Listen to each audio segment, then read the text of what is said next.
car tu es Dieu au-dessus de la terre.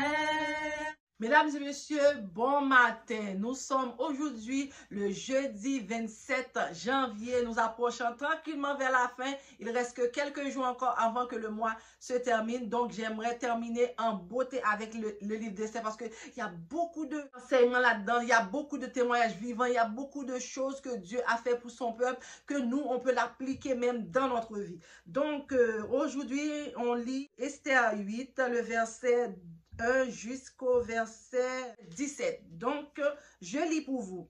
Édite en faveur des Juifs.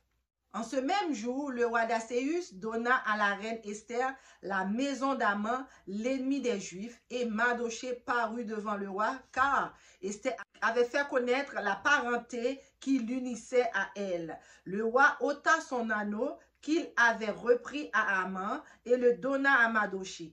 Esther, de son côté, établit Mardochée sur la maison d'Aman.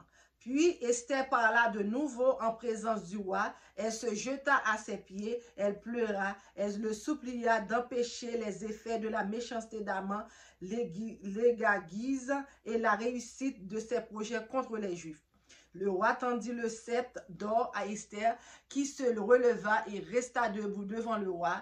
Elle dit: alors, si le roi le trouve bon et si je trouvais grâce devant lui, si la chose paraît convenable au roi et si je suis agréable à ses yeux, qu'on écrit pour révoquer les lettres conçues par Aman, fils d'Amad, et écrit par lui dans le but de faire périr tous les Juifs qui sont dans toutes les provinces du roi. Car comment pourrais-je voir le malheur qui atteindrait mon peuple, et comment pourrais-je voir la destruction de ma race? Le roi d'Asséus dit à la reine Esther et aux Juifs Mardochée: voici, j'ai donné à Esther la maison d'Aman, et il a été pendu au bois pour avoir étendu la main contre les Juifs.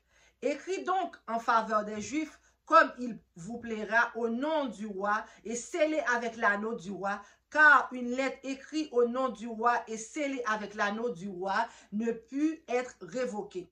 Les secrétaires du roi furent appelés en ce temps, le 23e jour du 3e mois, qui est le mois de Sivan, et l'ont écrit suivant tout ce qui fut ordonné par Mardochée et aux Juifs, aux satrapes, aux gouverneurs, aux chefs des 127 provinces situées de l'Inde à l'Éthiopie, à chaque province selon son écriture, à chaque peuple selon sa langue, et aux Juifs selon leurs écritures et selon leur langue.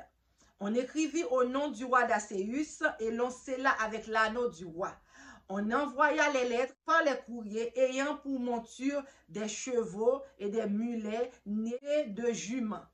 Par ces lettres, le roi donnait aux Juifs en quelques villes qu'ils fussent la permission de se rassembler et de défendre leur vie, et de tuer et de faire périr avec leurs petits-enfants et leurs femmes tous ceux de chaque peuple et de chaque province qui prendraient les armes pour les attraper et de livrer leurs biens au pillage. Et cela en un seul jour dans toutes les provinces du roi d'Asséus. Le 3e du 12e mois, qui est le mois d'Adar, ces lettres refermaient une copie de l'édit qui devait être publié dans chaque province et l'informait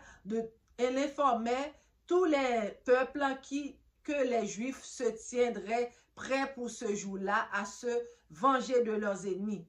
Les courriers montaient sur des chevaux et des mulets, partirent aussitôt et en hâte. D'après l'ordre du roi, l'édit fut aussi publié dans le Sus, la capitale. Mardochée sortit de chez le roi avec un vêtement royal bleu et blanc, une grande couronne d'or et un manteau de bijoux et de pourpre. La ville de Sus poussait des cris et se réjouissait. Il n'y a pour le peuple que de bonheur, de joie, d'allégresse et de gloire. Dans chaque province et dans chaque ville, partout arrivait l'ordre du roi et son édite, il y eut parmi les Juifs de la joie et de l'allégresse, des festins et des fêtes.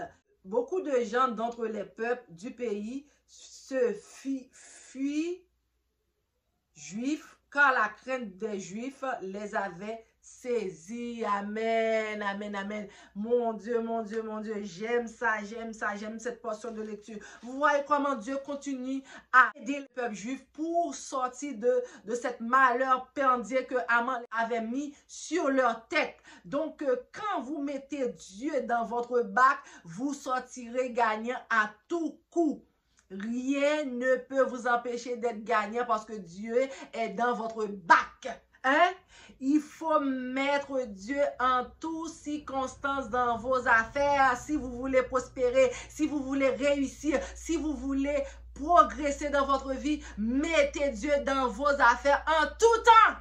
Parce que Dieu est là pour nous guider, Dieu est là pour nous protéger. Il dit, venez à moi les enfants, vous tous qui êtes fatigués et chargés, je vous donnerai du repos. Donc, si vous venez à Dieu, il va vous donner du repos de votre âme. Il va vous donner du repos. Vous n'allez jamais être dans la tourmente. Vous n'allez jamais être dans la douleur parce qu'il va être là toujours dans votre bac. Donnez la vie. Donnez votre vie à Dieu et il va agir pour vous en toutes circonstances. C'est ça que j'ai compris dans le passage. Le peuple juif se met en prière, alors Dieu est intervenu pour eux lors du problème où ce que Haman voulait les faire périr. Donc, moi, je comprends, quand je suis en problème, quand je suis en faiblesse, je n'ai pas d'endroit où me tourner vers Dieu et Dieu va agir pour moi en toutes circonstances. Donc, dorénavant, chers amis, vous qui regardez cette vidéo, quand vous avez un problème, il n'y a pas d'autre endroit où vous réfugier, c'est dans les bras de Dieu parce qu'il est là pour nous, il est toujours prêt à nous recevoir, peu importe les circonstances, peu importe le problème, il est toujours là. Donc, tournez-vous vers Dieu et il agira pour vous en toutes circonstances. N'est-ce pas? Alors, je vous laisse là-dessus. Je vous dis à demain pour une autre vidéo pareille, une étude biblique. Donc, je vous dis aussi, si cette vidéo vous a plu, n'hésitez pas à vous abonner à la chaîne et activer toutes les petites cloches de notification pour être notifié chaque fois que je poste une nouvelle vidéo. Et partagez la vidéo. Likez la vidéo pour que la vidéo puisse être en avant-plan, que YouTube puisse le faire voir par plusieurs pays et plusieurs personnes. Alors, je vous laisse là-dessus. Je vous dis à demain pour une autre nouvelle vidéo. Car tu es Dieu au-dessus de la terre.